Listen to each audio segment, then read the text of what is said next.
Белгілі ақын Аман Тоқтоғұловтың ыры бар. Неге адамға берілет қайран жаштық, көкке шаңшып бір рет ұшпаған соң. Намыс күтіп, ар күтіп не қыласың, қатарыңдан суырылып шықпаған соң. Неге жейсің тамақты лапылдатып, бұл жашоды бір мөрей ұтпаған соң.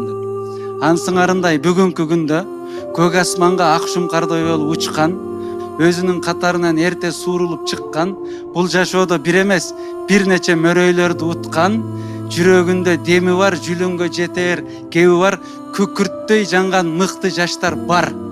Тилекке қаршы алар қайда? Чет өлкөдө иштеп, чет өлкөдө жашашат.